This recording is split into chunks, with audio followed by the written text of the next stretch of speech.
¿Tus hijos están teniendo problemas para conciliar el sueño? ¿Se sienten como frustrados o irritables frente a ciertas situaciones?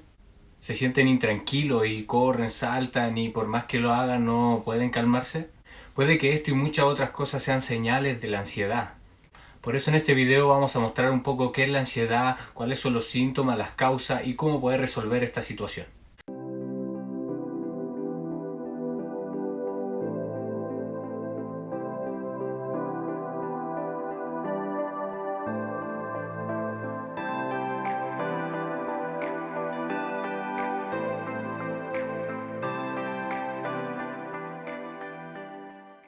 Hola papás y mamás, ¿cómo están? Espero que se encuentren bien, que esta cuarentena no haya vuelto loco a nadie. Y bueno, en realidad hoy el video que nos toca presentar tiene que ver con esto que yo creo que para nadie ya es una sorpresa, que es la ansiedad. Es un síntoma, es un cuadro psicológico que, bueno, en casos como este se presenta muy comúnmente. Está muy relacionado todo lo que ha ocurrido este último tiempo a nivel mundial, los grandes niveles de ansiedad y de estrés que están comenzando a aparecer. Bueno, primero que todo tenemos que definir qué significa la ansiedad. Y para eso primero debemos señalar que todos los seres humanos venimos con un mecanismo interno que nos ayuda y nos señala cuando hay peligro.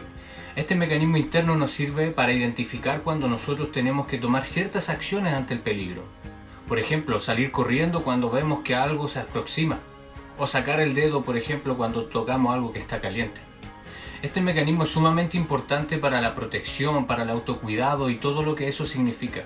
Pero ¿qué pasa con la ansiedad? Ocurre cuando nos empezamos a preocupar por cosas que tal vez no deberíamos preocuparnos. Y empezamos a tomar ciertas acciones de alerta en situaciones que en realidad no necesitan tomarse.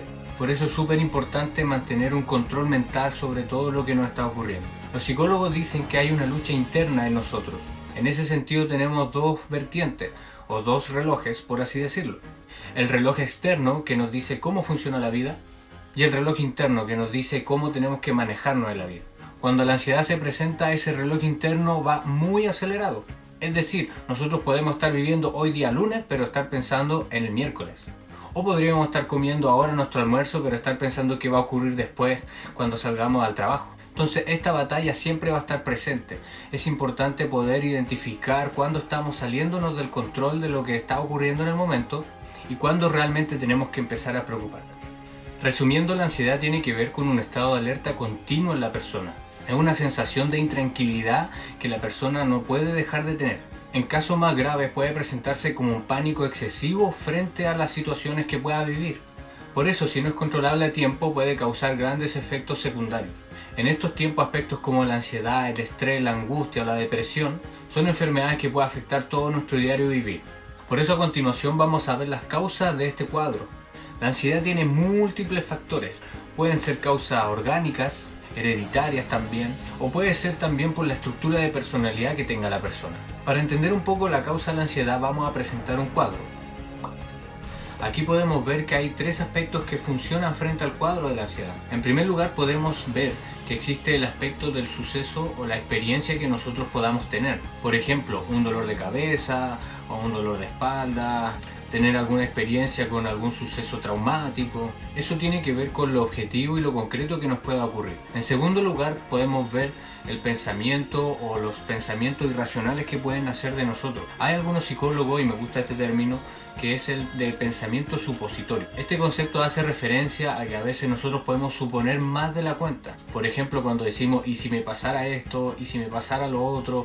¿Y si me encontraran así? Entonces todo eso tiene que ver con pensamientos que vienen a nuestra mente en base a esta experiencia que nosotros tenemos. Después de eso podemos hablar de la respuesta catastrófica o no que podamos tener. Muchas veces nuestros pensamientos pueden jugarnos en contra y acelerar o exceder lo que en realidad nos está ocurriendo en el momento. Dicho de otra manera, los pensamientos irracionales o el pensamiento supositorio entrega una pregunta frente a una situación, mientras que el pensamiento catastrófico o respuesta catastrófica tiene que ver con una respuesta frente a esa situación o a esa pregunta a la cual yo me hice. Un ejemplo claro es cuando sufrimos una enfermedad.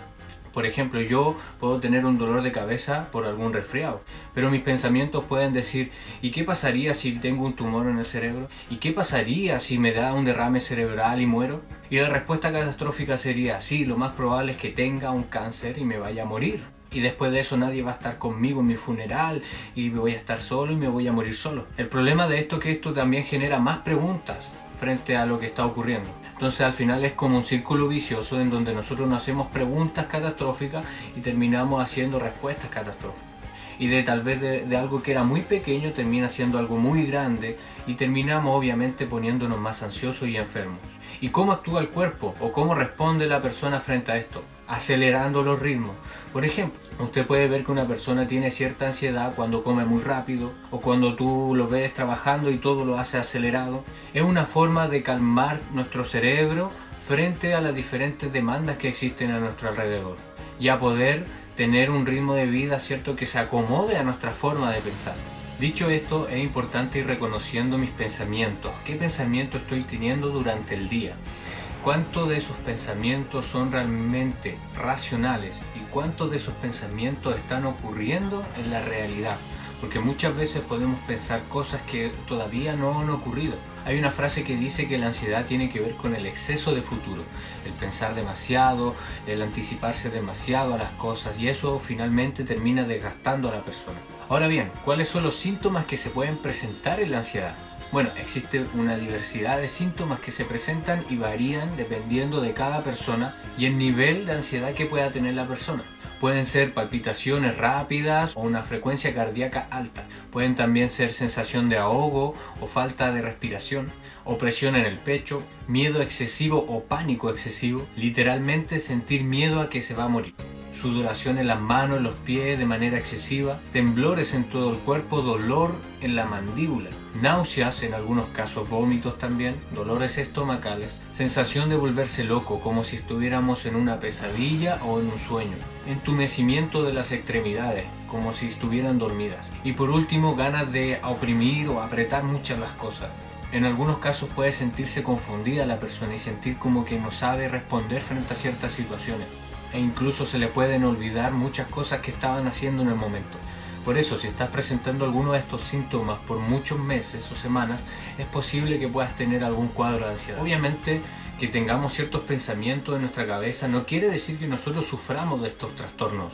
Hay que entender que los trastornos tienen que ser algo que se mantiene durante muchas semanas o meses, y que todos estos síntomas se muestran de manera excesiva y que finalmente terminan limitando nuestra forma de vivir. Es necesario recalcar que la ansiedad se puede presentar de manera distinta en los niños que en los adultos. Tal vez los niños no tienen tantos pensamientos irracionales como los tienen los padres, pero sí tienen conductas que nos pueden mostrar ciertos aspectos que le pueden estar afectando. Ahora que sabemos qué es la ansiedad, voy a darte 7 consejos o 7 tips para poder reducir esta ansiedad o en su defecto poder eliminarla. Cabe destacar que la ansiedad puede convertirse en una enfermedad grave, por lo que es importante acudir a un profesional si es necesario. Ellos podrán orientarte frente a lo que tú puedes hacer y tal vez en algún momento poder generar algún tipo de tratamiento farmacológico. Dicho esto, comenzamos. Número 1. Identifica dónde surge la ansiedad. Pueden existir diferentes fuentes que te provoquen ansiedad. Hay personas que le provoca ansiedad estar en un lugar específico o con personas específicas.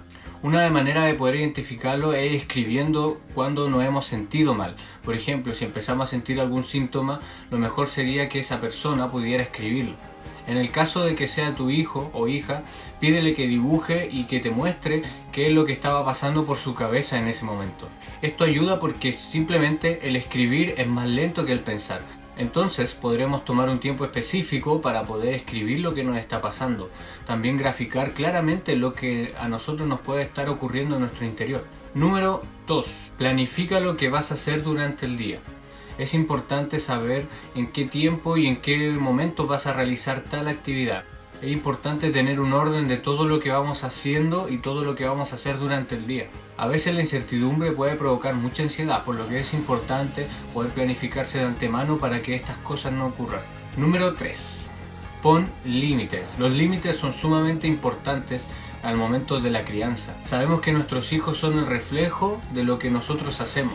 Si nuestros hijos están viendo que nosotros estamos gritando todo el tiempo, obviamente ellos van a optar por eso y se van a poner más ansiosos. Es importante poner los límites. Los límites no es sinónimo de castigo. Al contrario, son una forma de expresar amor y de expresar esa responsabilidad que nosotros tenemos como padres.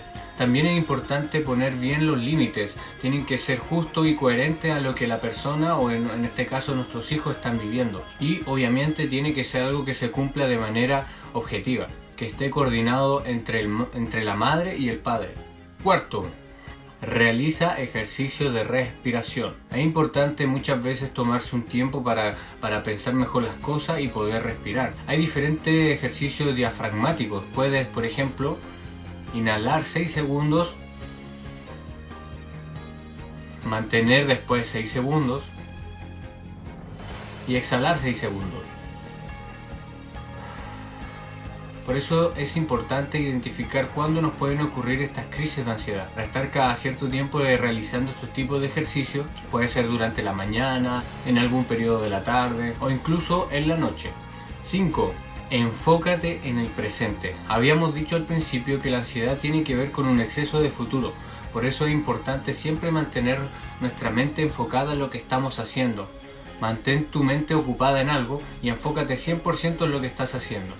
Las personas con ansiedad pueden estar haciendo algo pero pensando en otras cosas. Es importante controlar nuestra mente y decir, esto que estamos haciendo es lo que tengo que hacer y hasta que termine me voy a preocupar del resto. Trata siempre de hacer una cosa a la vez. No te asegures con un montón de cosas y al final vas a terminar cansado.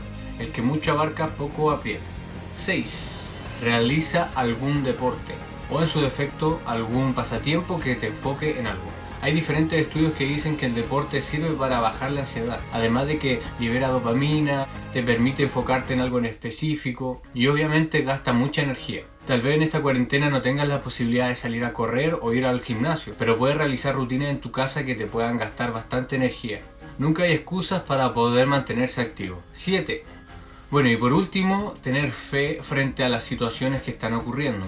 Es importante reconocer y identificar que todo lo que nos está pasando está en la mente. Que cualquier cosa que nos pueda pasar, a pesar de que estamos sintiendo mucho malestar, es solamente algo que está ocurriendo en nuestra mente que nos produce ese malestar. Así que lo mejor es sentirse tranquilo y convencerse de que nada malo va a pasar. Confía en que tienes a alguien que te va a cuidar. Nunca te sientas solo. Y si ves a tus hijos que tienen eso, transmítele eso también. De que tú vas a estar con ellos, de que tienen la verdadera protección. Todos necesitamos esto, todos necesitamos estar protegidos, amados, y es lo único que nos sirve para mantener un nivel de ansiedad bajo. Por eso, si sigues estos 7 consejos, lo más probable es que tus niveles de ansiedad vayan bajando paulatinamente. Recuerda que esto es un proceso, no puede ser de un día para otro, por lo que tienes que practicarlo todos los días. Ya verás que cuando pase el tiempo, todos estos síntomas irán bajando. Bueno, padres y apoderados, espero que este video les haya servido. Yo sé que no son tiempos fáciles y que necesitan mucho apoyo, tanto para ustedes como para sus hijos. Siéntanse en la confianza que pueden contar con nosotros, podemos ayudarlos en lo que sea. Por lo menos desde mi área como psicólogo, trato siempre de poder entregar estas herramientas para los padres. Así que para próximos materiales pueden comentarnos qué es lo que quieren. Podemos hablar temas como el estrés o la depresión, que son cosas sumamente fundamentales entenderlas hoy en este tiempo. Pueden enviarnos un correo para que nosotros podamos entregarle el material necesario para ustedes. Y bueno, espero que estén muy bien. Recuerden siempre mantenerse unidos como familia, todos los que nos están viendo. Y obviamente que los niños le hagan caso a los padres. Un saludo fraterno y que Dios los bendiga mucho. Adiós.